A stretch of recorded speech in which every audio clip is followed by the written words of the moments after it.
Do you feel adrift in a world of chaos, searching for an anchor? What if ancient whispers from a prophet in exile hold the key to an unshakable life? Discover how despair can become destiny and fear can forge faith. Your journey to inner strength begins now. There are moments in life when the familiar shatters, when the ground beneath us gives way, and we find ourselves adrift in a foreign land, both literally and spiritually. This is the existential wilderness, a place where the soul cries out for meaning, for an anchor in the storm. Imagine a young soul, exiled and dispossessed, watching his world crumble, when suddenly the very fabric of reality tears open. This was Ezekiel, a priest by the river Chebar, whose ordinary despair was pierced by the extraordinary. In that cataclysmic moment, he didn't witness destruction, but a revelation so profound it redefined power and presence. A storm cloud, not of mere weather but of incandescent fire and ceaseless lightning, emerged from the heavens. From its heart, 4 living creatures, composite beings of man, lion, ox, and eagle, moved with uncanny purpose. Their faces spoke of human reason, royal strength, faithful service, and divine perspective, a cosmic tapestry of virtues in motion. Beneath them, wheels within wheels, gleaming like chrysolite, defying earthly physics, their rims alive with eyes. This wasn't merely a spectacle, it was the unfolding of perfect order, a celestial mechanism where every part moved in divine synchronicity wherever the spirit would go. For the Christian Stoic, this vision resonates deeply with the human quest for order amidst chaos. When our world feels fractured, when the institutions we trusted collapse, and our sense of identity is stripped away, we are called to look beyond the immediate storm. The Stoics teach us to distinguish between what is within our control and what is not. Ezekiel could not control his exile, nor the judgment upon his people, but he could control his response, to witness, to receive, to yield. His awe was not passive terror, but the profound humility of a soul encountering the logos made manifest, the divine reason that orders the cosmos, even when it appears as a terrifying storm. This is the first lesson. Even in the deepest wilderness of despair, the divine presence can manifest, demanding not just observation but a radical reorientation of our entire being. It is an invitation to accept the grand, often mysterious narrative of existence, and to seek the hidden wisdom within its unfolding. Above the celestial chariot, a sapphire throne appeared, and upon it, a figure radiating glory beyond human words, the very likeness of the Lord. In that sacred moment, Ezekiel, utterly humbled, fell prostrate, yet the divine hand lifted him, empowering him with a spirit to stand, to receive his calling. This is the divine paradox. Our greatest weakness becomes the conduit for divine strength. We are called Son of Man, reminding us of our fragile humanity, yet endowed with a sacred purpose. Ezekiel's commission was not for comfort, but for courage, to be a watchman for a rebellious people. His task was to speak truth to hardened hearts, to warn those who had willfully strayed. This resonated with the Stoic principle of oikoureusis, the expansion of our circle of concern beyond ourselves to family, community, and ultimately, humanity. A true watchman accepts the immense responsibility for the welfare of others, not driven by ego, but by a sense of duty to what is right. God made it clear, success would not be measured by their reception, but by his faithfulness to the message. This is a profound echo of Stoic wisdom. Our virtue lies in our effort, our intention, and our choices, not in outcomes that are beyond our control. To truly build an unshakable life, we must learn to act with integrity, regardless of external validation or the world's applause. The most enigmatic command followed: eat this scroll, a document filled with lament, mourning, and woe. Yet when Ezekiel consumed it, it became sweet as honey in his mouth. Here lies a transformative truth for the Christian Stoic. The bitter medicine of truth, when internalized, becomes the sweetest spiritual nourishment. The painful self-examination required to acknowledge our flaws, the uncomfortable truths we must face about our world, our society, or even our own hearts, these, when fully assimilated, yield profound wisdom and strength. It is the arduous discipline of confronting reality, not fleeing from it, that transforms pain into purpose. The message became part of Ezekiel, literally embodied within him, transcending mere intellectual assent to become a living conviction. For us, this means that true change is not superficial. It is a deep, abiding transformation that makes the divine word, Whether from scripture or the universal logos, an inseparable part of who we are, guiding our every thought and action. The human heart, left unchecked, has a tendency to drift from its sacred moorings, replacing the divine with the ephemeral.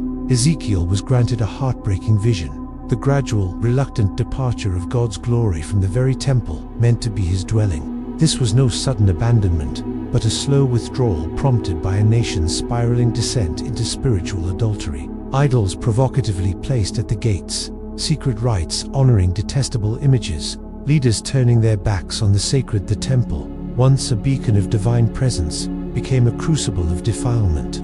This narrative speaks to the perilous journey of the soul when it succumbs to external allurements. Stoicism warns against the deceptive nature of false goods, wealth, power, fame, which promise fulfillment but deliver only slavery to desire.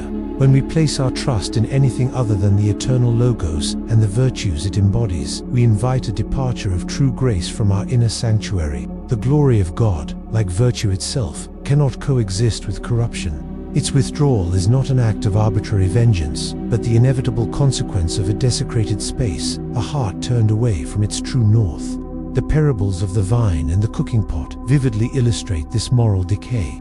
A vine chosen for fruit becomes useless wood when barren, fit only for the fire. A cooking pot meant for sustenance becomes encrusted with the bloodshed and sin of generations, beyond cleansing by even the fiercest flame. These are not just ancient metaphors for a nation's fate. They are profound reflections on the individual soul.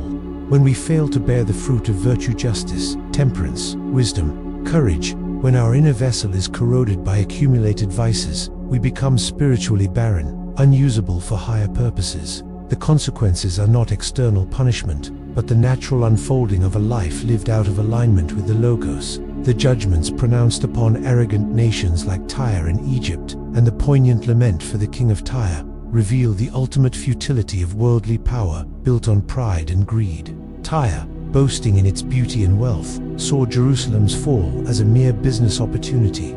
Egypt, a great monster of the Nile, deified its own strength. Both epitomized hubris, a fatal flaw that Stoicism and Christianity alike condemn. The lament for Tyre's king even reaches into the cosmic, hinting at an original perfect being, a guardian cherub who fell through pride in his own beauty and wisdom. This ancient fall echoes in every human heart that chooses self-exaltation over humble service. It is a universal warning.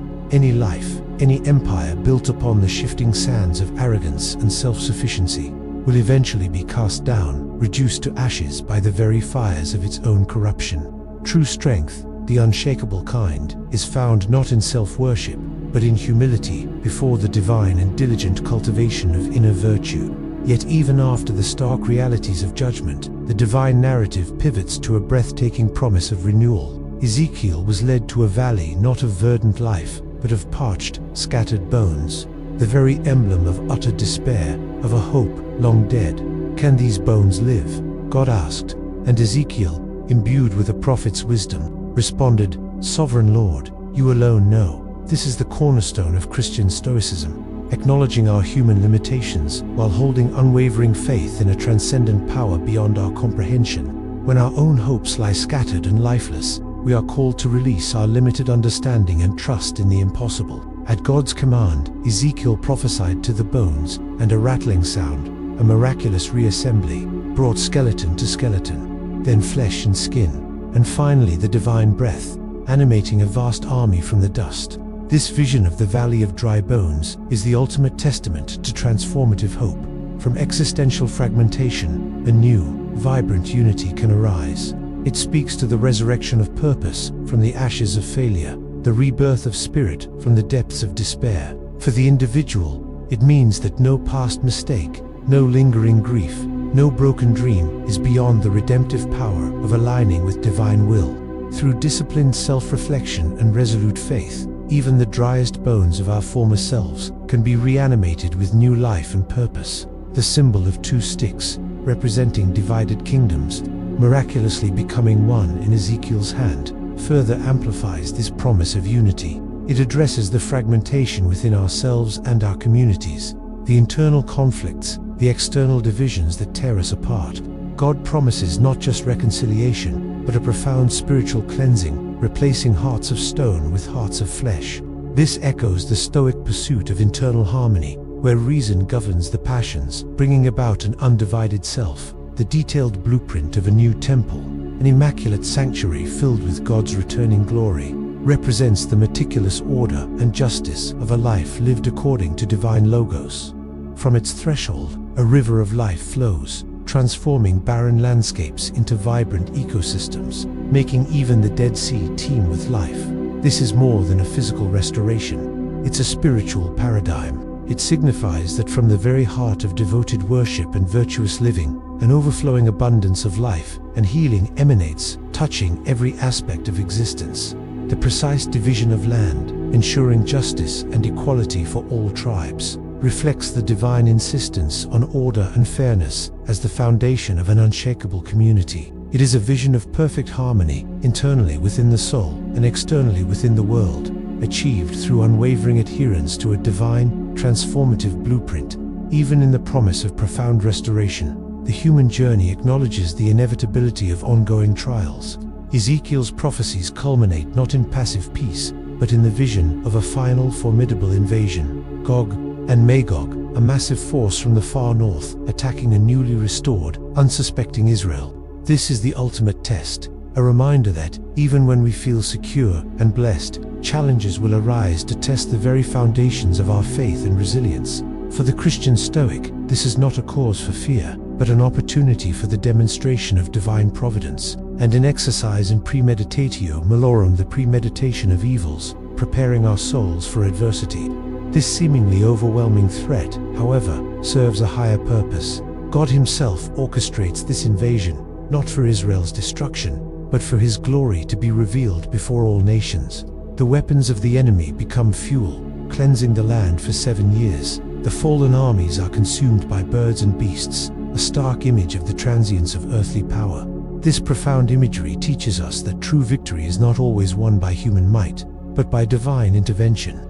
It underscores that our ultimate security does not lie in fortified walls or military strength, but in our steadfast relationship with the Logos, trusting that even the most formidable external threats can be turned to serve a greater divine purpose. The meticulous cleansing of the land after this cosmic battle, the 7 months of burial, the marking of every bone symbolizes the thorough purification required to establish a truly holy and unshakable life. It is the discipline of removing every vestige of past defilement, every lingering shadow of corruption, ensuring that the inner sanctuary of our being is perpetually fit for divine indwelling. The entire book of Ezekiel then culminates in the magnificent promise of a new city, a restored people, and a permanent divine presence. The city's new name, "The Lord is there," is the ultimate declaration of purpose and meaning. It encapsulates the journey from exile to embrace, from despair to destiny.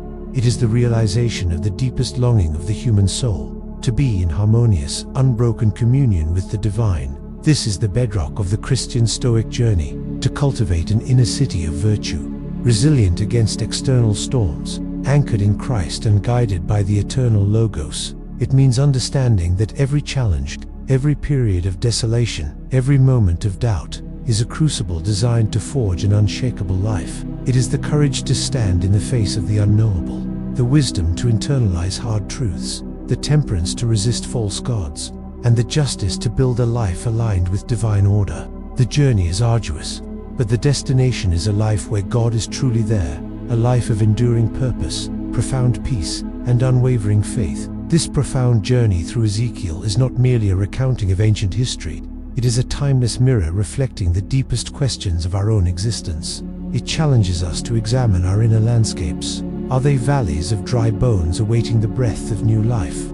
Are our hearts temples defiled by idols, or sanctuaries where divine glory can dwell? The wisdom of Ezekiel, viewed through the lens of Christian Stoicism, invites us to a profound transformation. It calls us to confront chaos with inner calm, to embrace difficult truths as spiritual nourishment, and to build our lives upon an enduring foundation of virtue and faith.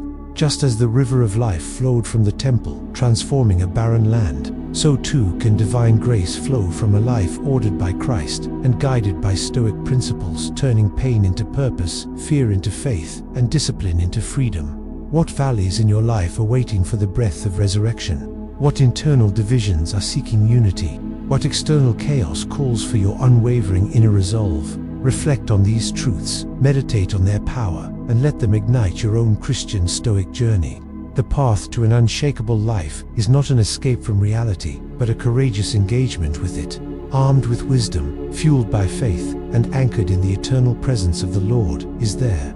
Ezekiel showed us how to find an unshakable foundation even amidst profound chaos and personal despair.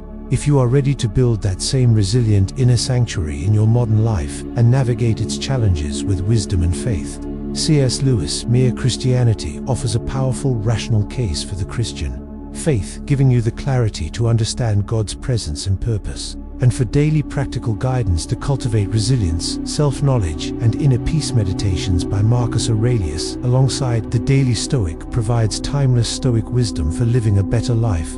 These are not just books, they are essential tools for your transformation. Do not wait to begin your own Christian Stoic journey. Take control of your inner world today. Click the links in the description to secure your guides now.